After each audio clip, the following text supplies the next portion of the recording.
JK Experience. And, listen, we kicked James out of the podcast room today because I've got a great guest here that's in today. So, Michael Martinez, my man, thank you so much for being here. Glad to be here. It's going to be an awesome show, you guys.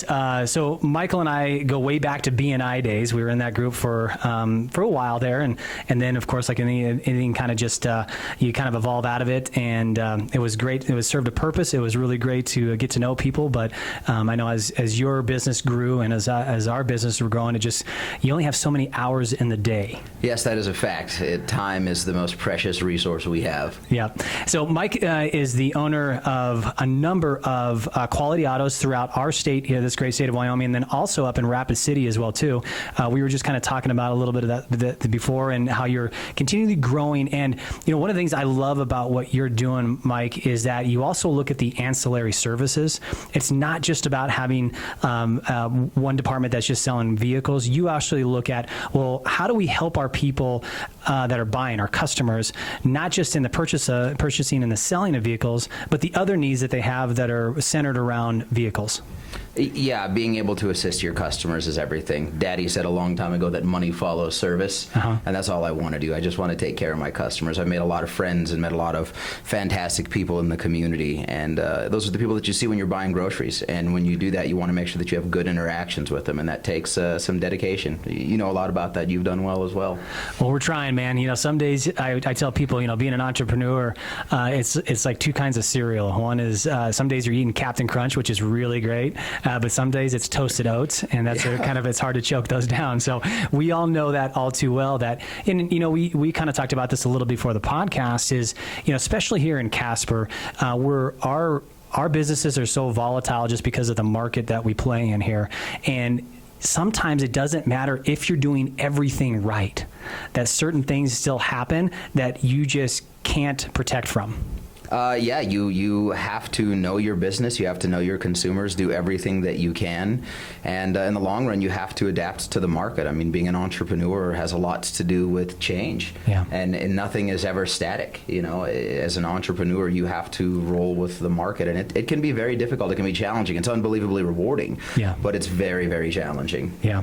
Well, one of the things that we'd love to talk about on this show is the journey from the beginning, or the journey that we're all experiencing, as leaders, as CEOs, as people that are influencing and impacting people's lives. We really like to kind of expose the challenges that we're faced with, some of the failures, some of the wins, and so forth. So I'd like to just talk to you a little bit more about, you obviously, you had to start somewhere. You had to start someplace. You weren't always the CEO. You grew into that position, or you created Quality Auto.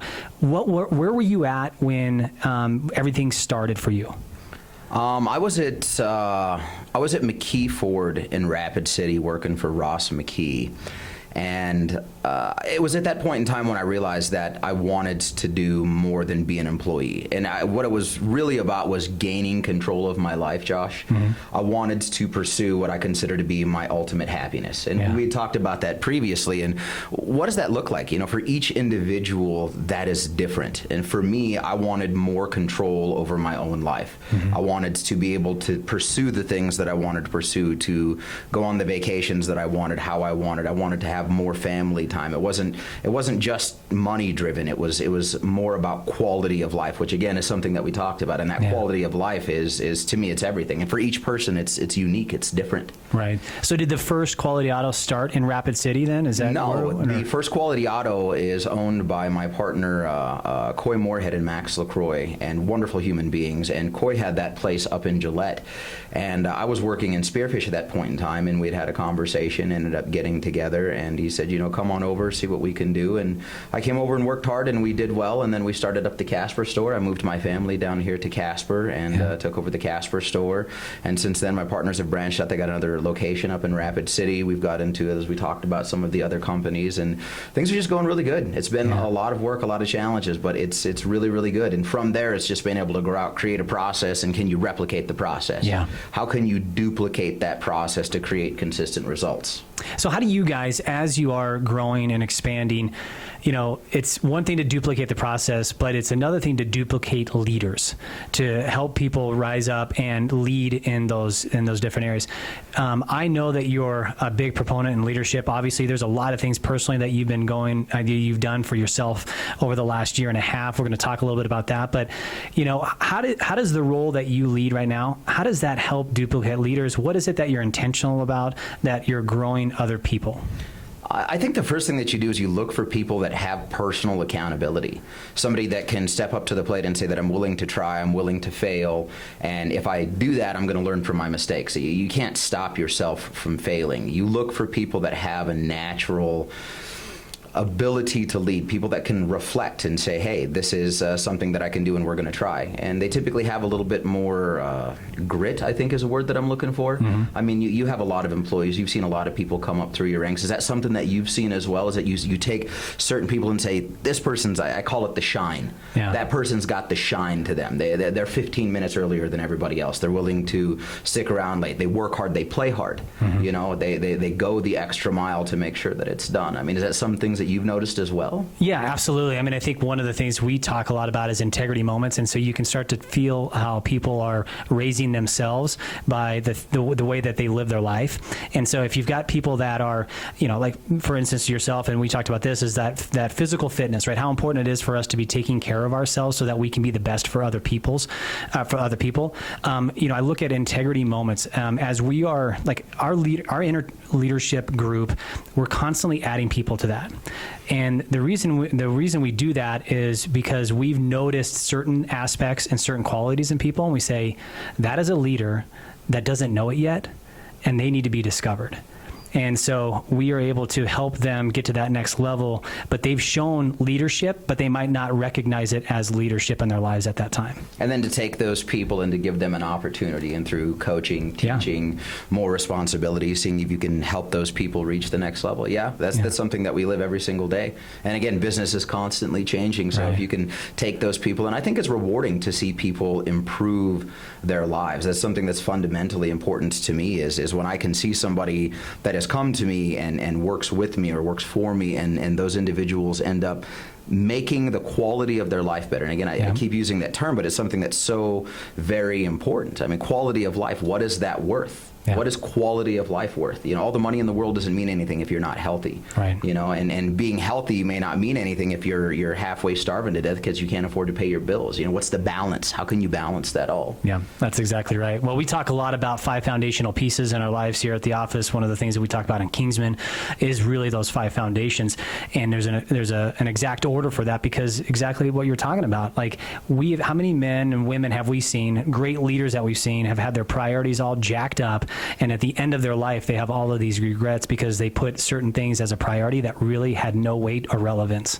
How important is the values that you live your life by? That's what you're saying, right? Yeah. Like the values that you live your life by. What good is it to win if you cheat? Right. What good is it to be in a place of success financially if you're bankrupt as a human being, morally speaking? Mm-hmm. And I think that they don't need to be exclusive to each other, but to be well-rounded and to be well put together for maximum happiness. Just try to be a good human being. Nobody's perfect. Let he who has not sinned, right?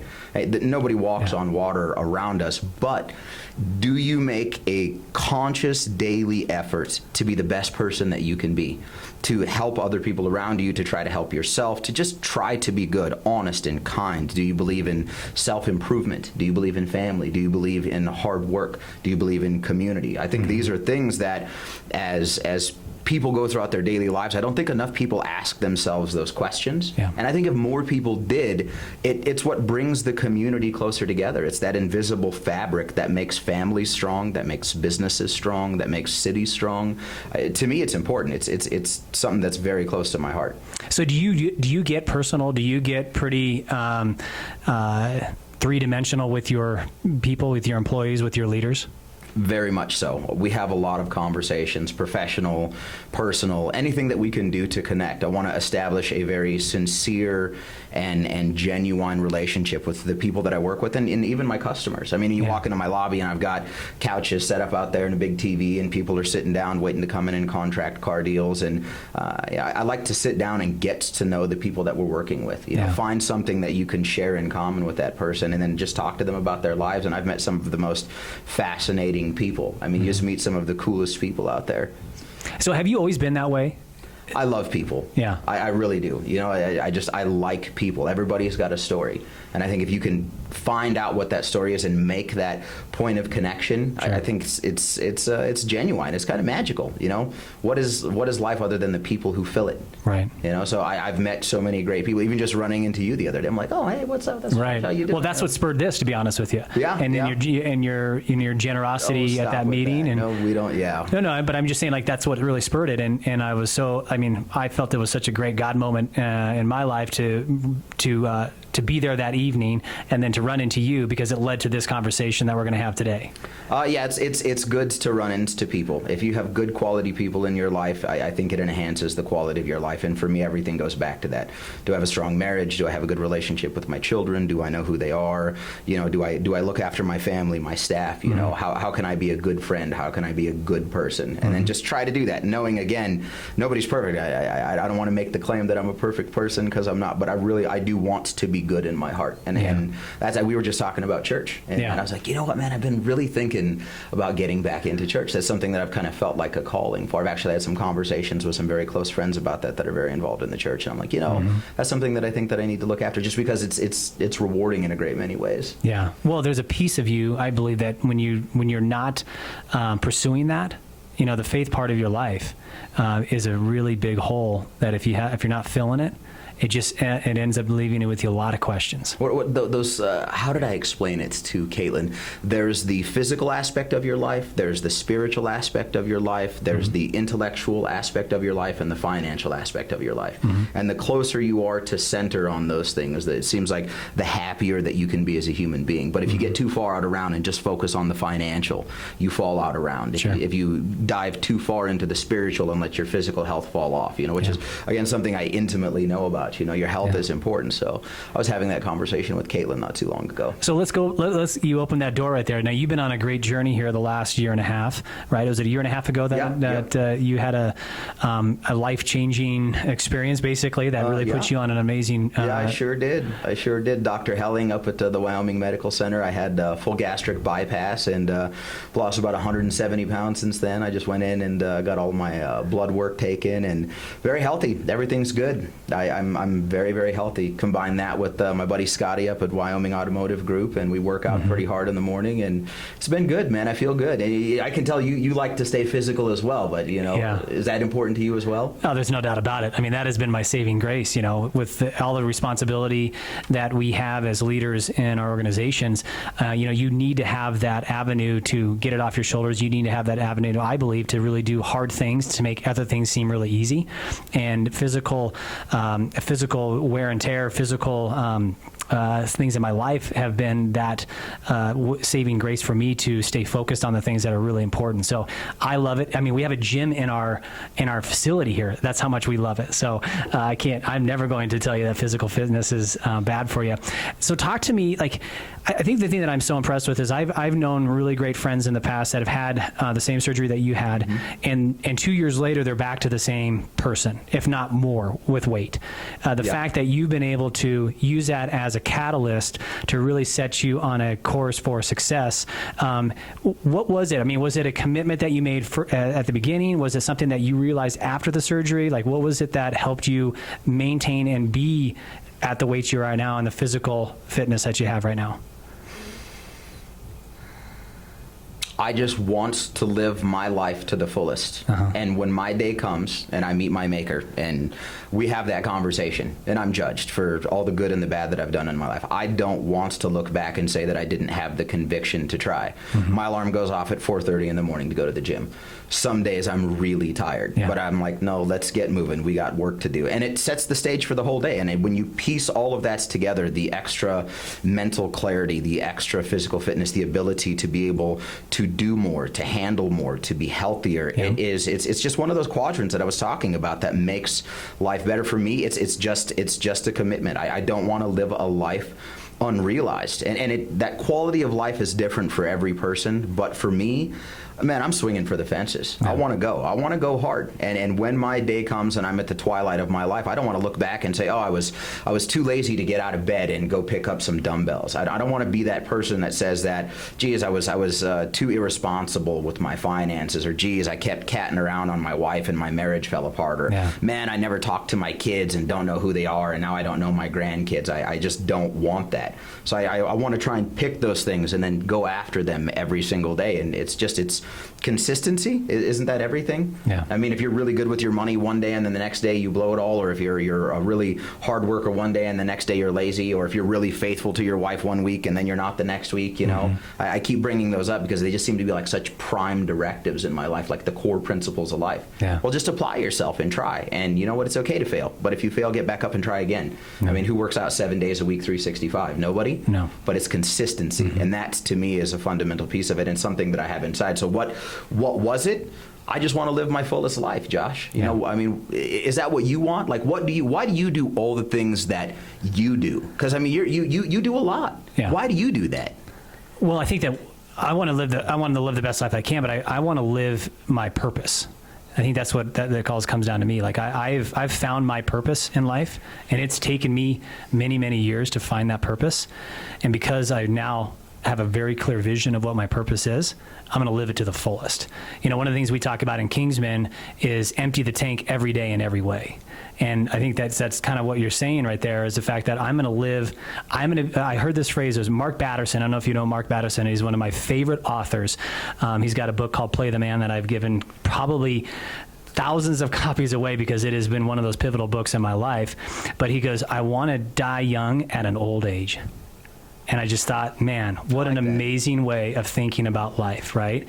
And part of I love this conversation with you is the enthusiasm that you bring to life and the responsibilities of life. Because, you know, we talked a little bit earlier about is that, you know, I think a lot of drivers are looking for responsibility. We're looking for greater responsibility. We don't mind the burden of the pressure it takes to be an entrepreneur, right? Now, there are days that are hard and we struggle, but for the most part, that's what gets us out of bed. It's the excitement. It's the unknown, right? And it's the drive to go out there and become the best that you possibly can. And now that I know my purpose, that's what gets me out of bed, dude. And what is that purpose? My purpose is to live a life of exceptional impact, influence, and faith.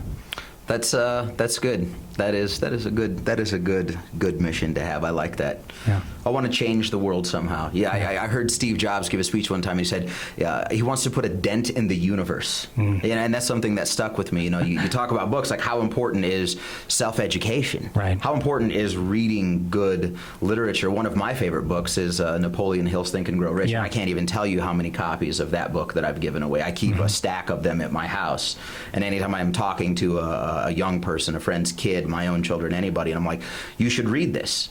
And that white hot ember, one of the points in that book, that white hot ember that you keep inside of you, that it just doesn't matter how much water you pour on it, doesn't matter how tough the day was, it doesn't matter how bad the economy is, it doesn't matter. You cannot quench that. You just can't douse that fire. You can't quench that thirst. It's just about the challenge. What can you do, and how can you help, and how can you make your life better and make other people's lives better? I can't think of anything more rewarding than that. Watching my children grow up and see them turning into the people that they are. Yeah. You want to talk about a gift? Like, that is an amazing gift. My wife is going back to college for her doctorate. I mean, this is a woman that, we have 7 kids, and she's a 4.0 master's student. She's going back for her doctorate?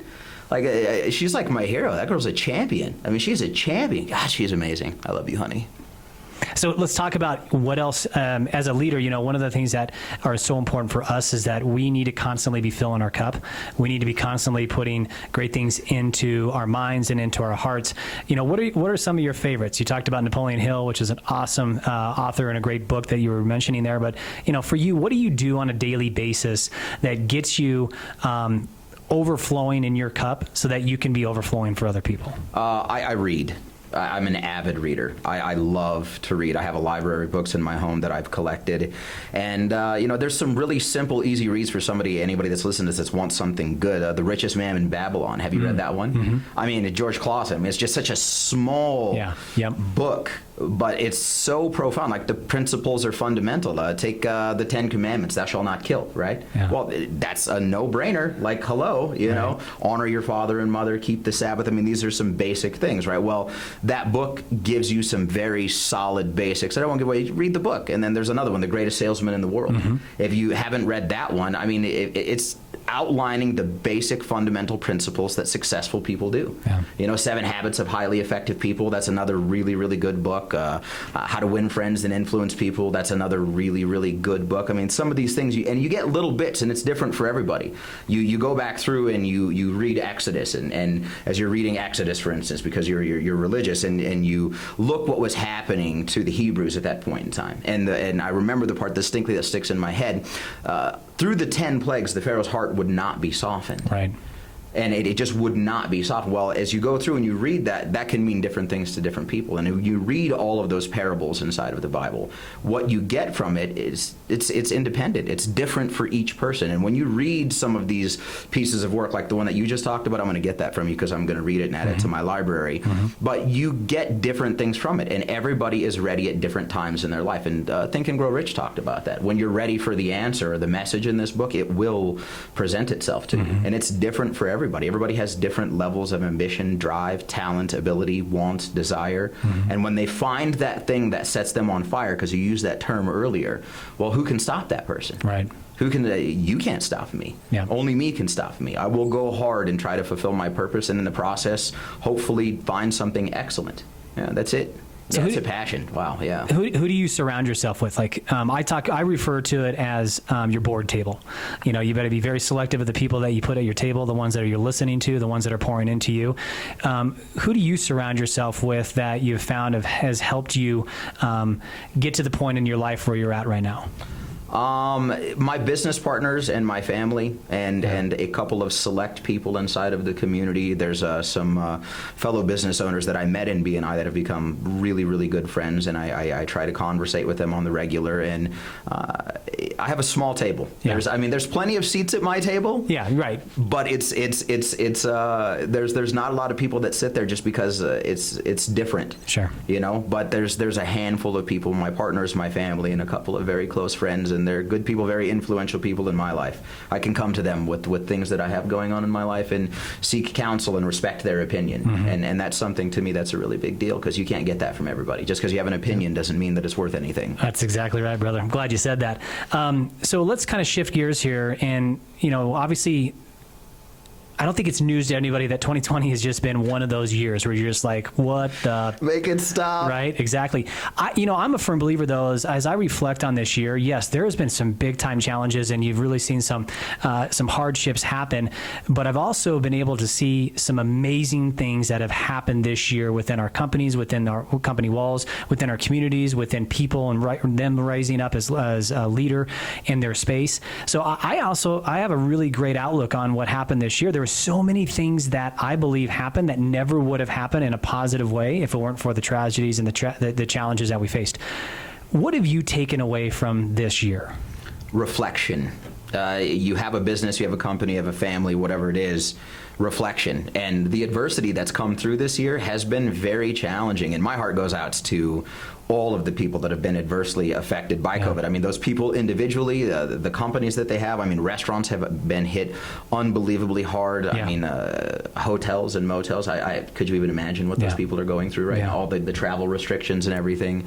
What we've done as a partnership group, we've talked about, okay, let's review our business. What are we doing? What do we have to do? What can we do better? Mm-hmm. And Confucius said that there's 3 ways that we learn: imitation, reflection, and experience. Experience is the bitterest of teachers. Reflection is the noblest way that we learn.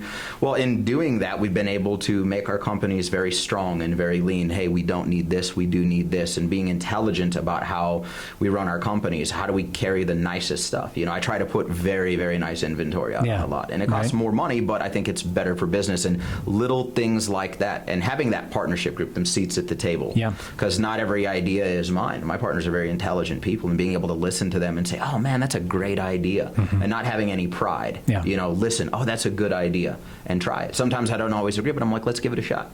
Partnerships are like marriages. Yep. Yeah. Yeah. What about 2021? What are you looking forward to? What have you made adjustments for so that you can have a great year? I'm trying to take it 30 days at a time. Yeah. I just want to look at it 30 days at a time right now because there's so much uncertainty in what's going on. We live in Casper, Wyoming. You know, fossil fuels here in Wyoming are a big part of our industry. Well, what's going to happen under the new administration? Is there going to be a new administration? Like, what's going on with this? It's so, I don't even want to get into it because it just makes my head hurt. Yeah. But what's going to happen? I don't know. I'm going to just try and run the best business that I can, carry the nicest stuff that I can, try and take care of my people and my customers, and keep pushing forward. I can't say for certain that I have a plan. Just do what we know how to do and do it well. I think Lombardi had said that. Something about just running the right plays, classic plays, and doing them very good. I'm not big into sports, but I was reading that in one of the books that I had read. Yeah. Love it, buddy. Well, you showed up for the meeting today very well in advance, so you were on Lombardi time, so it doesn't surprise me right there. Well, man, I really appreciate you. I know you are busy. I know you've got a great organization that you're running, and we've always appreciated working with you, and for you to take the time to come out and talk with us today, and all those that are listening to this, man, it was really a gift, and really appreciate your time, brother. Yeah, it was good to visit with you, Josh. It's good to see you, man. I wish you well. Yeah, thanks, my man. You bet. All right, you guys. Well, hey, listen, I know that you guys are taking away some nuggets from this, and I know that you're probably thinking of somebody that needs to hear this message. So, as always, the price of admission for this podcast is just to pass it along. Give it to somebody else that you know that would benefit from this. So, love you all. Have a fantastic rest of your week, and we will definitely be talking with you soon.